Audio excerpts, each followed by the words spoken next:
Mr. Cole, what kind of parents did you have? My father and grandfather were Baptist ministers. My grandmother and mother were members of the Baptist church. What kind of an environment was you raised in? Well, I lived with my father in different places where he was preaching and tried to be a good boy. How much of an education did you have? Public school in the different towns, academy, and seminary. What habits have you formed? I never drank anything, and I never don't smoke, no chew. I haven't any bad habits. What are your politics? Republican now. It used to be before the Republican Party. We voted the Whig ticket. What kind of a world would you have if you could have it the way you want it? I would have people honest with each other and do away with their bad habits if they have any. And I guess that's all. What is your outlook for the future? I don't worry about the future. I'm going to live as long as I can, and I'm happy in living. May there be no mourning of the bar when you put out to sea.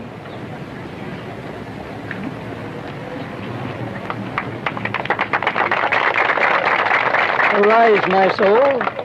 Right. That's all. We'll take the platform now.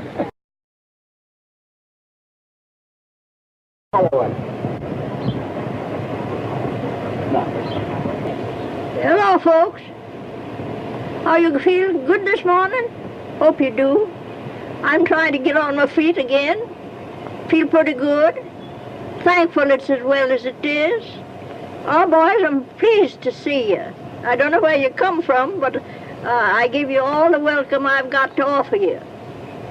And I want to tell you that I'm living on the same ground that I've lived on for 75 long years when I come here as an 18-year-old bride.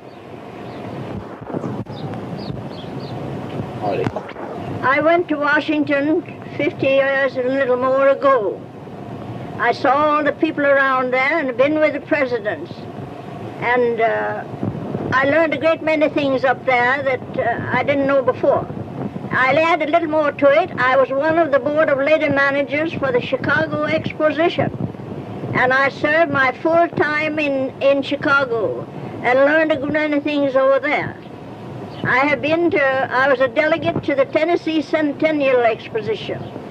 I was a delegate to St. Louis, a juror at St. Louis.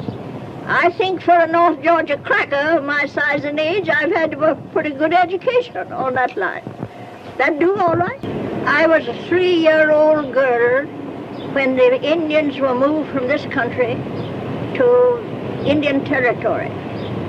I have an indistinct recollection of seeing the red men as they went through the woods, for everything was woods nearly at that time.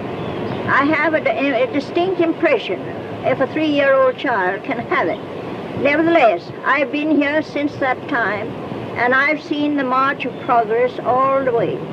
At that time, we had only stagecoaches, and we only had horses and buggies, and we had lots of footback travelers, usually.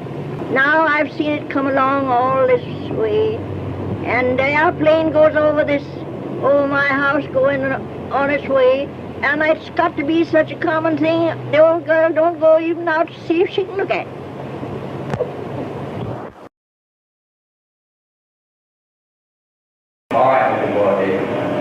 I was born in Pumpkin Plains, Morris County, New Jersey, July the 27th, 1829, and was brought by my parents to New York City the following year.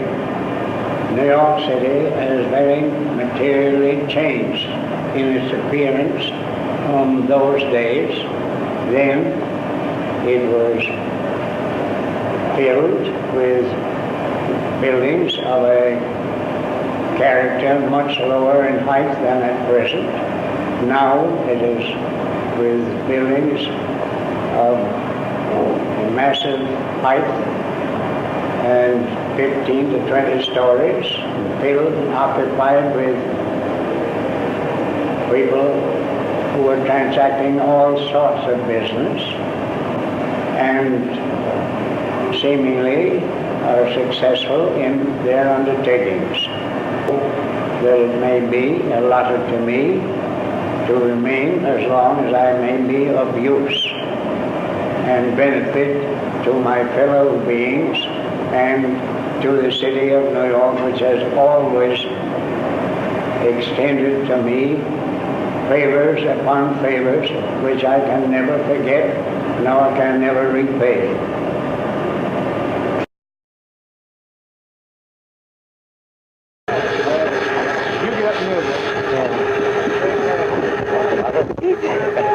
I wonder when the war began. Fine and still. Same to you, good boy. Goodbye. Goodbye, my boy. Where do you want me to speak? Right here, John. Right here. Yeah. My name is John M. Riley. I was born in Valley Falls, Rhode Island, November the 16th, 1859. I entered railroad life as a newsboy in 1874 on the New Haven Railroad. In 1878, I became a yard switchman. The days of the pin and link coupling and the hand brake. I became a fireman in 1881. I've been an engineer for 42 years. And as this is my last run, I must all bid you goodbye. Goodbye, John. Goodbye, John.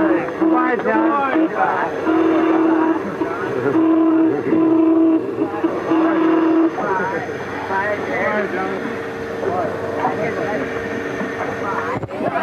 John.